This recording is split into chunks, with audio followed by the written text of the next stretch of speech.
Ya Badeko. Tokotani Sabino peut vidéo ya pour ça Joseph Kabila. Vous imaginez hein? Le monsieur a 32 milliards. On a pensé partout et au Koyoka, la justice congolaise, Moussala Assali, ou en haute cour militaire. Mais Badeko, Toko sur les Sunabino ou Elongo la Kacha émission. Au Koyoka, Nini Donald Trump a ordonné les États-Unis d'Amérique babandi système babandaki mais bakomi na ko achever leur système autokobenga ya ko déstabiliser Paul Kagame toko relate bino jusqu'à awa sikoyo bazozwa fibu ya makasi oyo bakozwa et uti kokweya. Donald Trump vient encore. Badeko. Si nous comptons, Toko maintenant 50 fois la réaction à Donald Trump. En montant un plateau pour nous mettre un abino masolo en Congo, Trump vient encore de parler. Okoyoka, Malobaya Trump. Ah, ça ne va pas. Trouble, confusion à Kigali. Bandeko, nous allons aussi vous parler la révélation. On a tout révélé bino. Le plan B, il y a Mokozamboka, Félix Antoine Tshisekedi Tshilombo. Le plan B. Okoyo Kamwa la kacha émission et Tokoye Misabino. Le pourquoi Maxime Prévost Ayaki. Bandeko, la présence, il y a Maxime Prévost. Bandeko bana mboka Kongo etiemba la moko pito pale na bandeko oto kubenga ba voisin ya Rwanda. Trouble maële sili bango. Pourquoi on a découvert ce que Maxime Prévost Ayaki. Wato kotangi la bino koyoka yo moko Maxime Prévost maloba yebisi Sassou Nguesso. Parce que Maxime Prévost, le ministre belge des Affaires étrangères, Trump Natindaki, avec un message très important, Ayabissa, Sassou Nguesso, Ayabissa Pe, William Muruto, ainsi que l'Union africaine. Alors, Badeko, nous avons eu Malobaya Maxime Prévost, Ndengena Uchi Koloba, Tokotanga Yango Awa, Nakatia émission. Voilà, Badeko Congolais. Je vous redemande encore une fois de plus, una kolobanazali ko kemande votre j'aime na émission na biso. Alors bandeko, dès na uti koloba, Maître Constant Mutamba est en danger. En danger moralement. Constant Mutamba est en danger moralement, comme je viens de le dire. En danger à niveau de santé, à niveau de Yemokomutu. Voilà pourquoi vous allez constater, Bandeko Bakongole Balobi, non, nous ne pouvons pas laisser Constant Mutamba boyer. Alors, il faut tout ça, tout ce que nous pouvons faire pour essayer de protéger Constant Mutamba. Alors, Bandeko, vous voyez déjà, la population de Bakoyemba, Bazaliko, roulez tout autour, il y a d'Akunaï. Je ne sais pas ce qui est beaucoup de monde. Voilà. Alors, je vois que Azali ne sont pas Wanda. Alors, maintenant, Congolais, comme nous vous donnons souvent notre numéro sur la canabino, numéro de notre téléphone des alliés, à tout moment, pour que tu partages ma vidéo. Ma vidéo, ça fait un bout de temps Constant Mutamba préfère passer la nuit du banda. Moutoumoko yebisinga ezali populisme. Et puis la personne où alobi ezali populisme, il y a Constant Mutamba a révélé na kotangela yo document. Wato koloba ba IPP de akala. Maintenant nous sommes en train de comprendre comme clair qu'il s'agit ya bato Kabila. Oh, bah, Luka Mutu ya Constant Mutamba. Parce que c'est lui qui avait donné l'ordre. Bandeko, nous vous le disons. Nous vous le disons. Nayoki ba déclaration na bango. Oh non, il a voulu humilier la justice nationale. Il a humilié les juges. Il n'a pas respecté ma juge. Oh non, Constant Moutamba, il est orgueilleux. Oh non, Constant Moutamba, aye, azana estime na appareil judiciaire. Oh Constant Moutamba, tout ce qu'ils ont utilisé par mon noso, mais na conscience na bango, je vous parle na bayi, PPRD à Kaloto Beni FCC. Na conscience na bango, ils n'ont pas trouvé le mal ya Constant Moutamba tel que Yakohiba. Donc dès que Constant Moutamba a dit que ça, la justice populaire, boyoka kiango, bande ko ba Congolais bazaki ko kende avec des réclamations à mabangu. Nyoso wana bazaki ko lingela eboule. Donc quand des vidéos mususu ya Constant Moutamba ya kala que nous sommes allés visiter lorsque Joseph Kabila Kendaki il a révélé makambu o bazaki kosala ndenge bazaki elongo na bokoza mboka Félix Antoine Tshisekedi Tshilombo dans le cadre de l'Union sacrée et ils sont encore avec Joseph Kabila. Voilà pourquoi il est l'homme à battre. Bande de Koba Congolais. Je sais que vous avez des de partout. Mais nous aussi, à un moment, nous sommes en colère. Vous savez pourquoi nous sommes en colère? C'est parce que Mokozamboka, nous sentons c'est comme si Azali na minute yo a encerclé Nabatumo Koboye. Nous savons qu'il vient de l'IDPS. Il faut qu'on puisse se dire la vérité en face. Le président Tshisekedi vient de l'IDPS. Mais dans le moment où Koloba, les ex-PPRD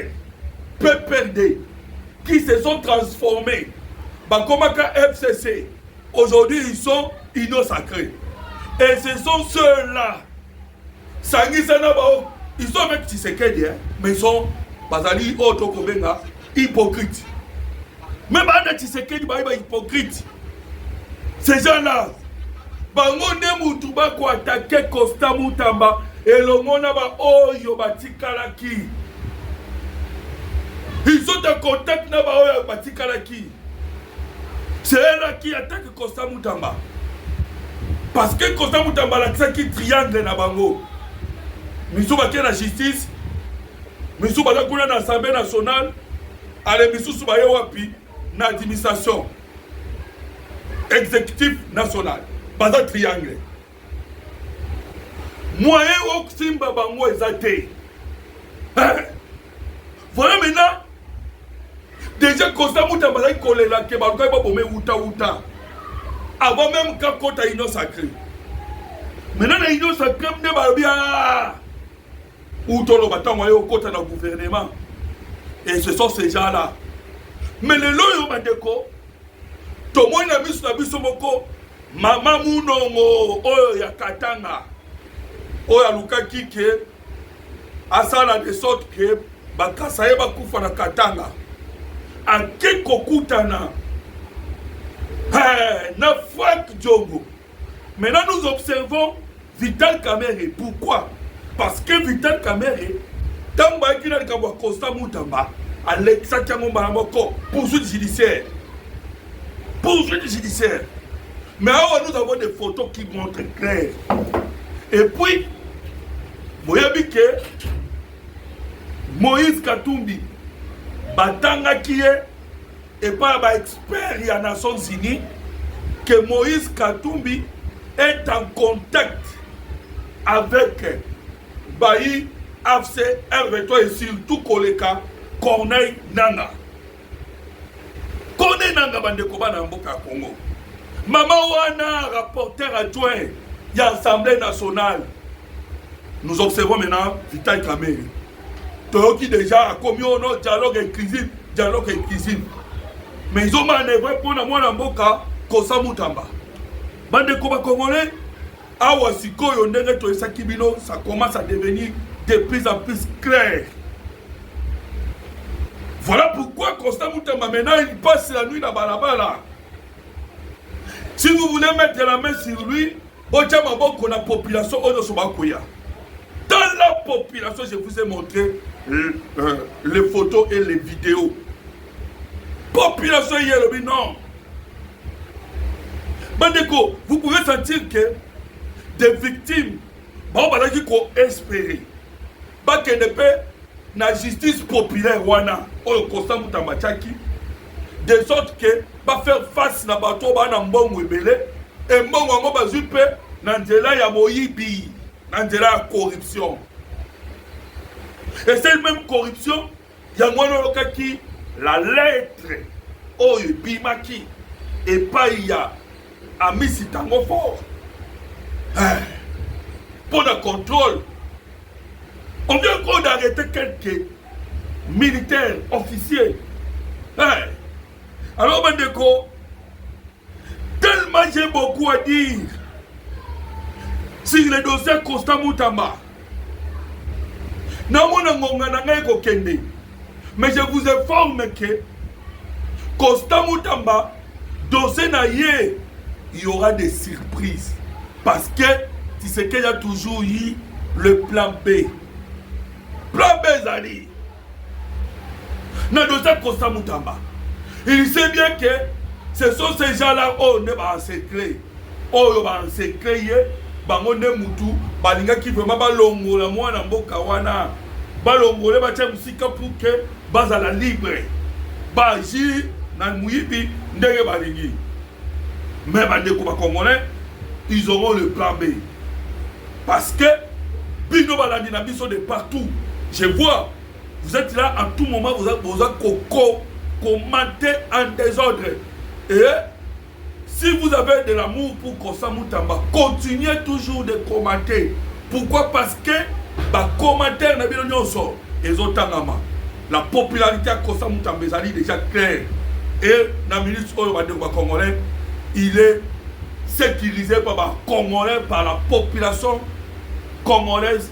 Wanali Bosoya, Lopangonaï Bandeko, Tina Mokolo Yale, 27. Et le 27 jours, Oyo, véridique et Kobima. Mais tu as dit déjà que, na véridique quoi Kobima, bah juge Tamba au Katamakamu, va tenir compte que les 19 millions, on va poursuivre Constant Moutamba et dans la banque. Alors, tant que Kata, Botan la ke a, Naka télé combien? 10 ans au ministère public et c'est 10 ans, il y a servitude pénale, paix, travaux forcés. Pour la sali nini, pour la sali erreur administrative. Bande comment vous savez quoi? À un moment là, on s'est là, parce que lorsque quelqu'un a zali kokende ko sibir et le komokoboé, on a une responsabilité. Et ça, à un moment, ça fait aussi de la joie. Parce qu'il y a un juge. Ah, quand il a Constant Moutamba, à Golobanine. Oh non, parce qu'il y a une tentative. Oh non, parce que au violet qui procédure. Ma procédure légale, il y a Toloba, il y a administration. Voilà pourquoi il y a eu un député. Donc c'est la véridique. Hey, mais on se pose des questions. Voilà pourquoi il y a eu un député au niveau de l'Assemblée nationale. Ayaki Ayabisi Vital Kamere Boy. Vital Kamere, on a dit Mokonzi, il y a Assemblée nationale. Tozali Koyebisa Vital Kamere. Constant Moutamba, Botinda Ye, Botinda, document à la poursuivi, la justice était. Il s'agit d'une erreur administrative. Aussi longtemps, moi, ils kuna. Ils allaient erreur administrative. Voilà, député on a ébissé, tika dossier wana. Et j'ai pensé que Vital Kamere a koyoka. Mais donc, ça va député national nyonso. Souka na ngobino bokozonga. Bokozonga wapi et pas la population congolaise. Pour Nanini. Pour que va élire Bino. Mais lorsque la population est pour Kibino, qu'est-ce qui s'est passé? Dès comme une assemblée nationale, il y a eu maintenant un gouvernement avec un ministre Kosa Moutamba, Oyo a respecté qui choisit la Bino et Basali Nini Moutamba Sali Oyo population de Kolinga. Maintenant, nous avons des députés nationaux. Oyo Bozali Kuna. Botigi Moutamba non? Mais qu'est-ce que vous avez fait pour Vital Kamerhe? Pourquoi? Parce que Vital Kamerhe a yakio 318 personnes bakoufi na Tanganyika. Tilelo. Très cher député beaucoup dans biso. Est-ce que beaucoup qui peut causer la poursuite judiciaire pour le Vital Kamerhe était 318 Congolais bakoufa tilelo tout le monde a acte de décès. C'est que il y a deux points de mesure. Voilà ce que Mokozambo Kazali maintenant encerclé. Par Batou Oba, qu'on a l'idéologie, il y a le peuple d'abord. C'est maintenant clair. Kamera Lobio, 318 personnes, Bakoufi, 318 personnes, tire l'autre monde à terre. Tire l'autre monde à terre.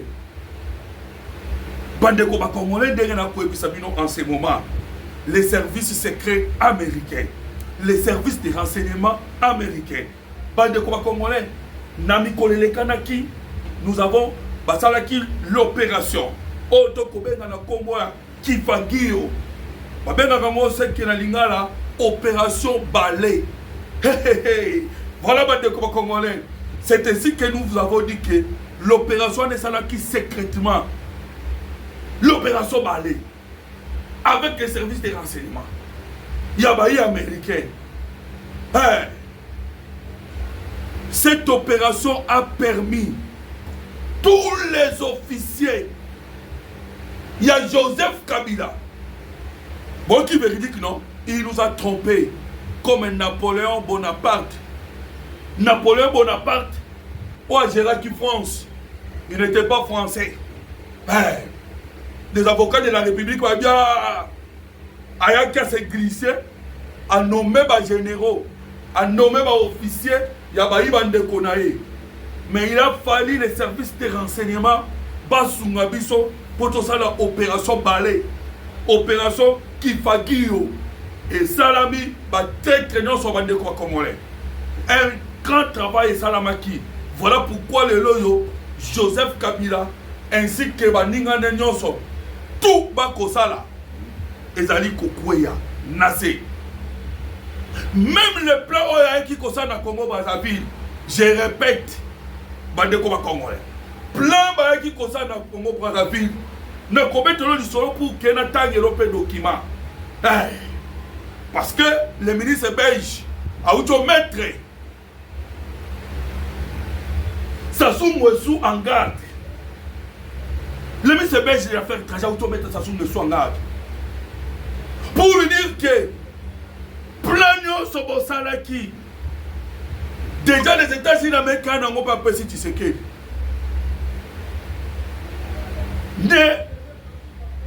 Ne déstabilisez pas la République démocratique du Congo. Bandeko, permettez-moi quand même Kassi, Natangela Yoka, Malobaya Maxime Prévost.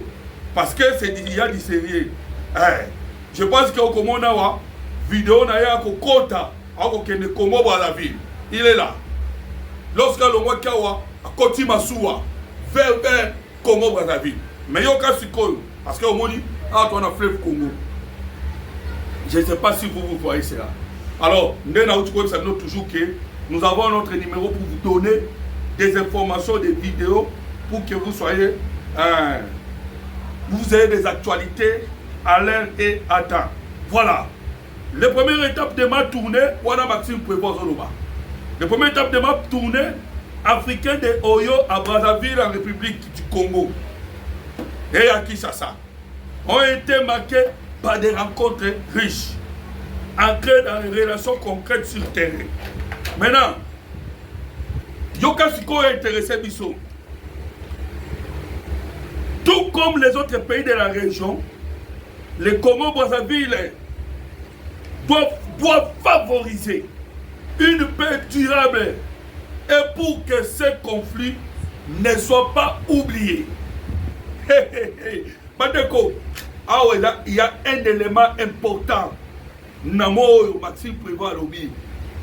Pour que ce conflit ne soit pas oublié. Vous savez, Nini? Pour ça, oublié le conflit. Ils sont déjà prêts parce que la pression américaine est qui? Congo Brazzaville, Kenya, Mboka surtout. Oh non, même Sango Ambongo. Si vous vous souvenez, je vous rappelle, Ambongo Tango Zalaki na Rwanda, déclaration na Lobakini, Bango Bana Paul Kagame. Mikolo Ambongo na Paul Kagame Baloba Maloba Moko. Tout comme Tshisekedi Pena Donald Trump Baloba Maloba Moko. Ambongo na Kagame Baloba Kike. Awa et comme il y a réconciliation et la paix. Donc, oublions les 12 à 15 millions de morts. T'as oublié. 700 000 victimes. Il y a viol. Il va violer maman. Il va violer maman. T'es beau sana. Il va violer maman beau sana. Donc, mouton, bon, il y a quoi à vandate. Assez n'a pardon. Assez bisamate. T'es beau sana. Toi avancer. Toi dialoguer. Toi sanguissa. M23 na FRDC. Toi qui est le liboso. Maxime Prévost, le ministre belge. Ayabisi Sassou Nguesso. Jouer rôle moko ya bien. Favoriser paix na Kinshasa na Congo RDC. Et conflit ne soit pas oublié. Bandeko na kotangelo sikoyo États-Unis d'Amérique. Parce que ça c'est Maxime Prévost ou a eu déclaration ya américain à même dans Congo Brazzaville. Yoka sko américain bango moko kwatile maloba. Et je dois encore revenir na Congo Brazzaville. Lisi tamle. Yoka nengalobi. Les sanctions sur l'exploitation minière de Roubaya, les sanctions que nous donnons au M23, nous voulons tenir responsables tous les acteurs du secteur mafieux, afin avoir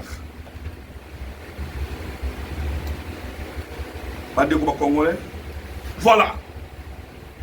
Donc, nous voulons tenir responsables tous les acteurs. On va commettre un crime en République démocratique. Wana c'est Otokobe Nanani, maman ministre et maman Oazali, l'ambassadrice des États-Unis d'Amérique à Wana Congo. Yoka Sikoyo, réunion d'urgence. Je saute pour que nous soyons au Congo Brazzaville. Nassi Maxime Prévost. Là, je suis en train de vous faire voir que la République démocratique du Congo ainsi que les États-Unis d'Amérique ont marché et Longo. Et Longo a des alinini. Les crimes et coquilles qu'on n'a jamais oubliés. Et c'est ce que le jeu Qatar avec Kosala pour que le pays, la RDC, ait oublié les crimes. Donc oublié à côté. Voilà pourquoi les États-Unis d'Amérique, Batini Maxime Prévost, Akende Koyebisa, Sassou Nguesso, qui est les crimes commis en République démocratique du Congo ne seront pas oubliés. Voilà. Nati Sanan Soussou. Yoka Nenga Lobisu Nase. Ayabisu Soussou. Monsieur Sassou Nguesso Nini. Ayabisu Monsieur Sassou Nguesso. Que Yoka Ayabisu. Malgré les efforts diplomatiques en cours, les violences, atrocités pour les civils persistent. Et les besoins humanitaires sont criants. J'ai plaidé pour que les actions humanitaires aient là. Alors, Bandeko, il y a encore quelque part, parce que c'est belé, je cours vers le temps, tant dans les tellement mouqué, c'est quelque part là dans 4 documents. Bandeko, Ayebisi, Sassou Nguesso, Solona Sassou Nguesso, Makambia Est de la République démocratique du Congo. Et on a mis en garde Sassou Nguesso. Maintenant, les États-Unis d'Amérique, Trump ordonne l'attaque. Vous savez pourquoi? Les États-Unis d'Amérique ont signé Paul Kagame en utilisant 2 armes. J'aime répéter cela. Que Trump a bien utilisé ma arme. Première arme que Trump a bien utilisée, c'est l'arme de la diplomatie. Deuxième arme, c'est l'économie. Alors, qu'est-ce qui se passe? Les Américains, ils sont déjà prêts à M23. Et ils avançaient.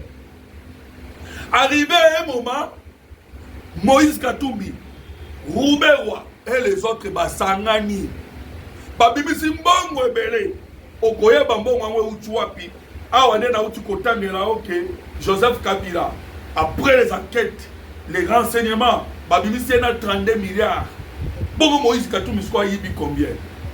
Ils ont mis l'argent en jeu à tel point que Mbongo a servi au niveau des États-Unis d'Amérique pour nous corrompre dans le lobbying des sénateurs américains. Et ces sénateurs américains ont commencé la bataille contre Trump. Et qu'est-ce que maintenant l'administration Trump a sali? Babandi ba sanction. Voilà pourquoi Babandi na James Kabarebe, Laurence Kanuka. Baye ko sanctionner ba chinois ba so baka minéré na Rubaya. Human Rights bimisi ba secret. Amnesty International bimisi ba secret. Amnesty International bimisi ki 319 wa bomaki. Ah wato ko beta masolo Human Rights no bimisi plus de 200. Donc, c'est 140 civils, 300 morts, 14 villages. Pene Virunga. Alors, Mandeko, jusqu'à aujourd'hui, on a pour la côté, ça va démocrate parce que la bataille est pour les niveau États-Unis d'Amérique. Malaki, si va démocrate, tala, botala. Botala, nenge, bokomi. Botala. Botala, nenge, M23, Kogoma. Mbalamoko James Harris, pour mettre un abonnement solo. Le sénateur américain, Koto au pasteur, il y a Donald Trump, a initié une pétition pour le génocide congolais. James Pence, le sénateur américain, peut Koto, a dit comme un document pour que les M23 directement terroristes, frappe psycho en Amérique.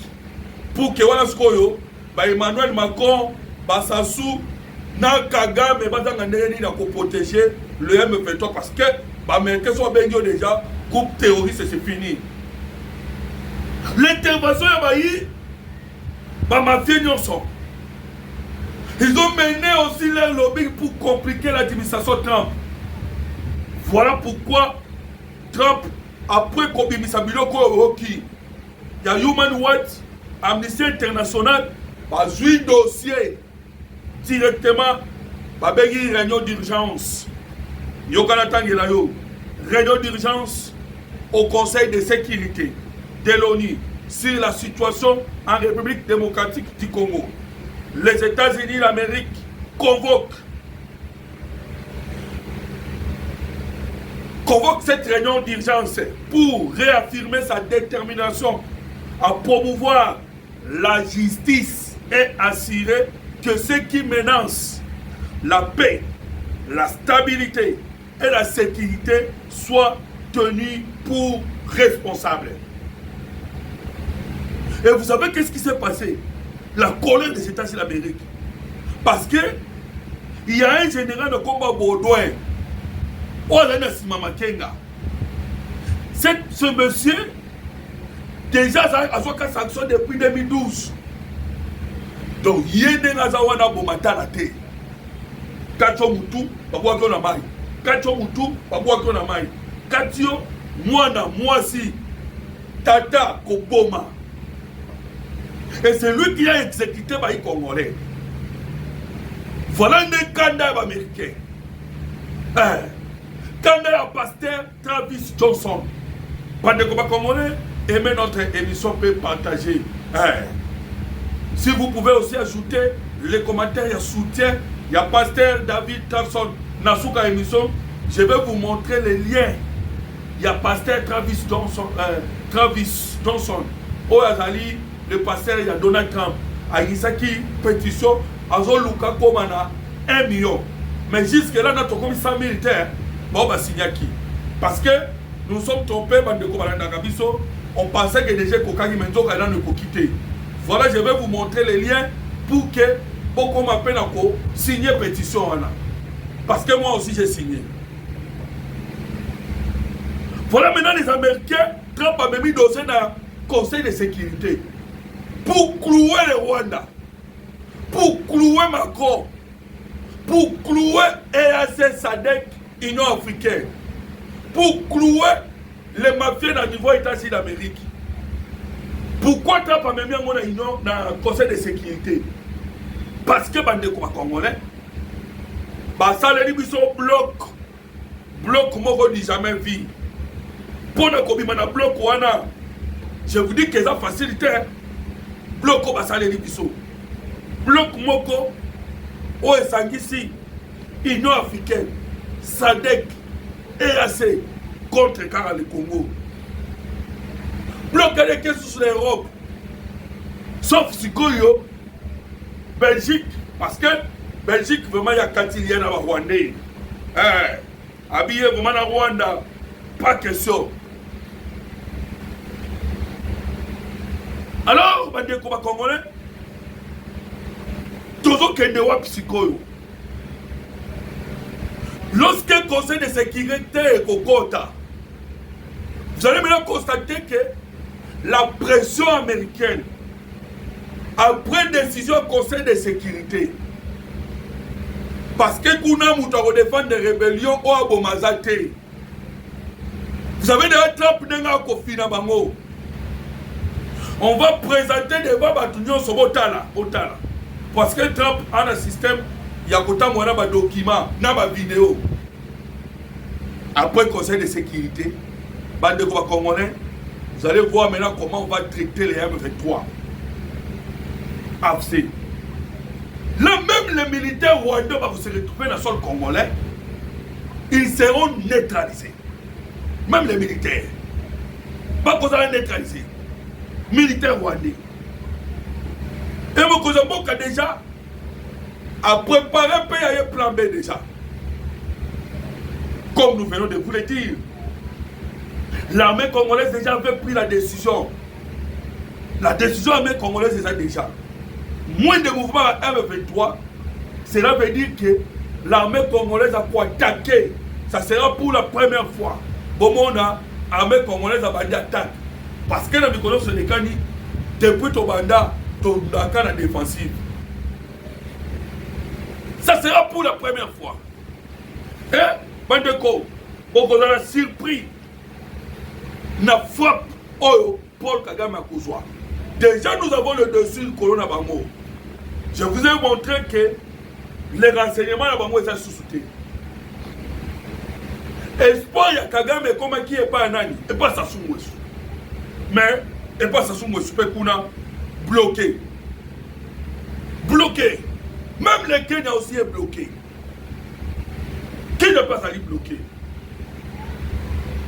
Donc, bande de combat congolais, dengue to uchi kouem sabino que c'est Sili.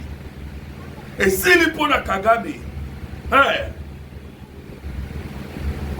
Trump n'est pas comme ma politique, n'a pas qui que chaque jour son kalala la mouka koloba. Et aujourd'hui, qu'est-ce qu'il a parlé? Trump a étonné pays, communauté internationale, je suis en train de le suivre à partir de la chaîne moi en français. Trump a uchi koloba ke Nazali Boyawa, je suis en train de faire les efforts. Ce qui est dans la guerre, il y a Ukraine. N'a ici, on a commis candidat, il y a Lola. Parce que Nande Nazali Awa, je suis en train de chercher comment Nakota, na royaume du ciel, royaume éternel.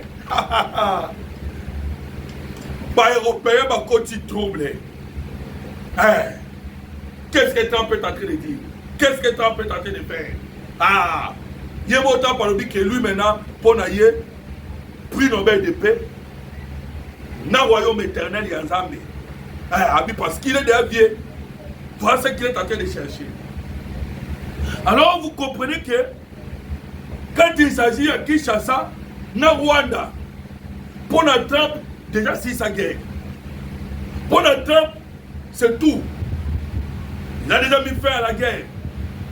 Alors, Makamusu soit un état libino.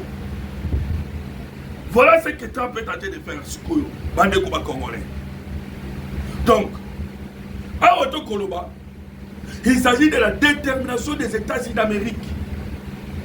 Non, Kabakofina. Je vous avais dit que Kuna na Rwanda minerai tondi.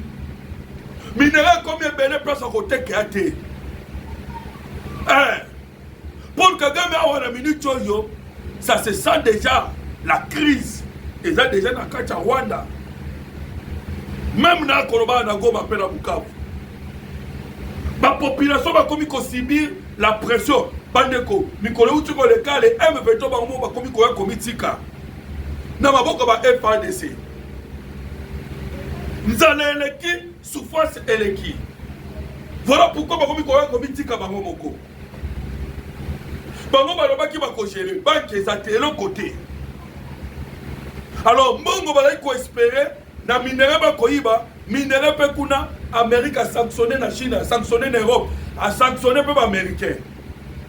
Parce que Trump a loba qui, Américains nyonso, a komeka ko simba ka minerai à RDC et surtout à Rubaya. Américains on a sanctionné. Et tout le monde a peur de Trump dans le minute. Que ce soit aux États-Unis d'Amérique, que ce soit en Europe, que ce soit en Afrique, tout le monde a peur. Parce que Trump a dit genre Yakoloba, ça qui est en Agilité. Lui, quand il parle, il agit directement.